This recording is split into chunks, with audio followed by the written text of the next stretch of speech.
Welcome once again to another vicious video review. Guitar Hero 3 is obviously the third installment of a famed and wildly adored Guitar Hero franchise. Harmonix isn't included in this installment, however, and all the brunt was given to Red Octane, Activision, and everybody's favorite Eyeball. Thusly, it lacks a few trademark features I felt really made the game just that much better.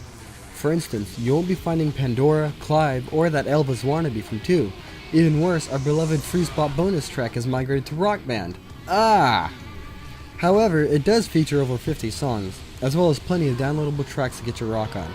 It plays pretty much like Guitar Hero 2, except the new organized menu system seems to be put in place to get you straight into the rocking night as fast as possible. This time I'll be giving you guys a quick rundown of Guitar Hero 3, its pros and cons, and how it adds a whole new level of difficulty to our already challenged features. Excellent! Our single player campaign is back and features an innovative and humorous cutscene interruption between the tiers.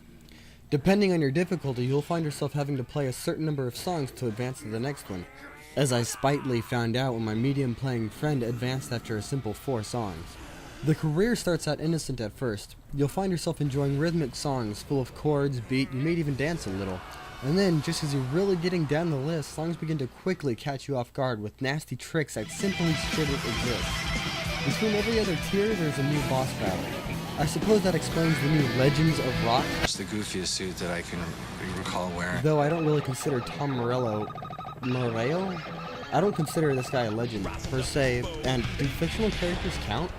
By the end of the set list, expect to get owned, drug around, and beat to a pulp by a constant vomiting rainbow of notes and pretty colors. The final Battle for Your Soul set list quickly kills the simple fun of the game for most players. While you'll be psyched and challenged at first, there's only so many times you want to freebird your way through Metallica's One.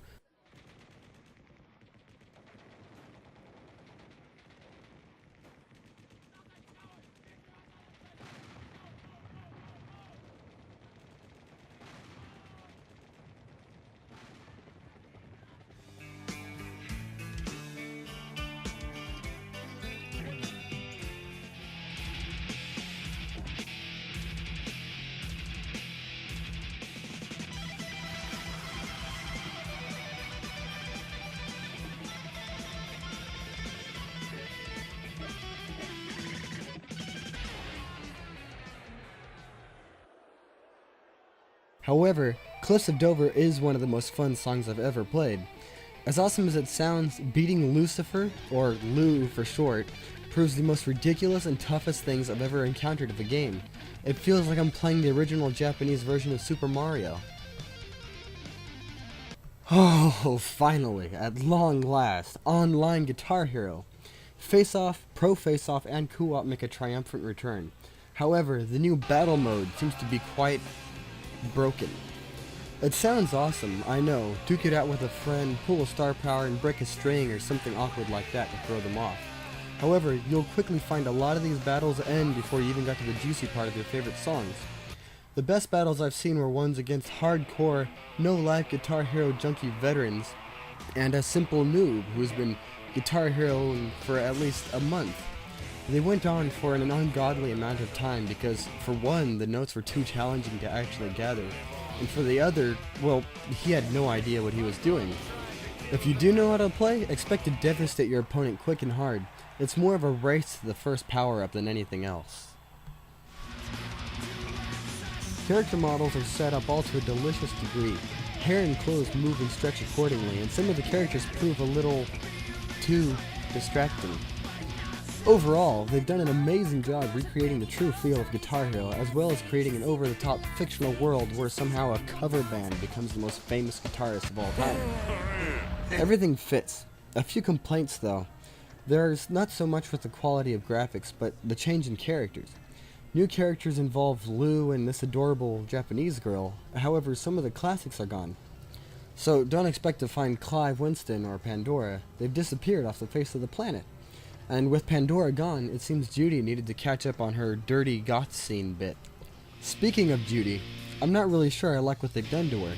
She was my favorite character in the previous titles, and now she's lost that dash of innocence she once possessed. However, I can't say that I don't like her new figure. Though our once hokey and ignored Casey Lynch has gotten an incredible overhaul, easily one of the most attractive characters in the game now. Though, Finally, what the hell is this? Alright, let's talk about Guitar Hero's juicy bits. The song list features over 58 titles, plenty of new music to try out as well as some classics. Finally, a Guitar Hero where even I know what songs are. Surround sound doesn't seem to be up as good as the second installment. In fact, the only thing you really hear behind you is a quiet cheering of the audience. Though it's not as loud as one would like, and the subwoofer hardly takes advantage of the bass guitar. The bonus songs themselves are worth a good run through. You'll be surprised to find that the list is much better than, Fire and Flames. Speaking of which, don't try that song. In fact, pretend it didn't exist.